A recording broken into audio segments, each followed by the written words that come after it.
ಮಾಸದ ಕೊನೆಯ ದಿನವಾದ ಗುರುವಾರ ಬಾಗುಡ ಪಟ್ಟಣದ ಪೆನುಗೊಂಡೆ ರಸ್ತೆ ಮಾರ್ಗದ ಶಾಂತಿ ಬೃಂದಾವನದಲ್ಲಿ ಸರ್ವೇಶ್ವರ ಸ್ವಾಮಿ ದೇವಸ್ಥಾನದಲ್ಲಿ ಲಕ್ಷ ದೀಪೋತ್ಸವ ಕಾರ್ಯಕ್ರಮವನ್ನು ಹಮ್ಮಿಕೊಳ್ಳಲಾಗಿತ್ತು.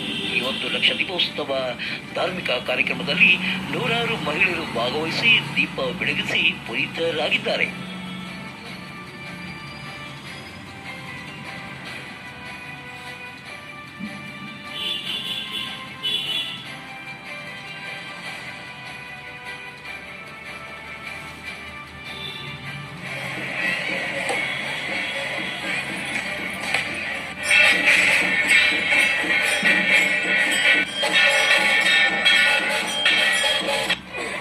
ಏನು ಈ ಒಂದು ಕಾರ್ತಿಕ ಮಾಸದ ವಿಶೇಷದ ಬಗ್ಗೆ ದೇವಸ್ಥಾನದ ಅರ್ಚಕರಾದ ನರಸಿಂಗ್ ಅವರು ಮಾಹಿತಿಯನ್ನು ಹಂಚಿಕೊಂಡಿದ್ದಾರೆ.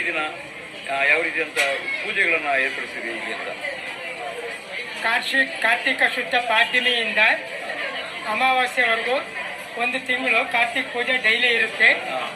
ಎಲ್ಲ ದೇವರುಗಳು ಬೆಳಿಗ್ಗೆ ಅಭಿಷೇಕ ಇರುತ್ತೆ, ರಾತ್ರಿಗೆ ಕಾರ್ತಿಕ ಪೂಜೆ ಇರುತ್ತೆ. ಇವತ್ತು ಕಾರ್ತಿಕ ಅಮಾವಾಸ್ಯೆ ಆದ್ದರಿಂದ ಲಕ್ಷ ದೀಪೋತ್ಸವ ಇಟ್ಕೊಂಡಿರ್ತೀವಿ. ಹಾಗಾಗಿ ಇವತ್ತು ವಿಶೇಷವಾಗಿ ಅಲಂಕಾರ.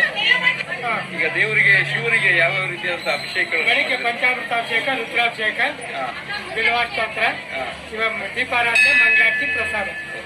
ಎಲ್ಲಿ ಎಲ್ಲಿ ಸಮಯದ ನಡೀತಾ ಇರೋದು ಕಾರ್ಯಕ್ರಮ? ಇದು ಶಾಂತಿ ಬೃಂದಾವನ ಆಪೋಸಿಟ್ KEB ಮುಂಭಾಗ ಶಾಂತಿ ಬೃಂದಾವನ. ನಿಮ್ಮ ಹೆಸರು ಹೇಳಿ ಸರ್. ನರಸಿಂಗರಾವ್ ಸ್ವಾಮಿ.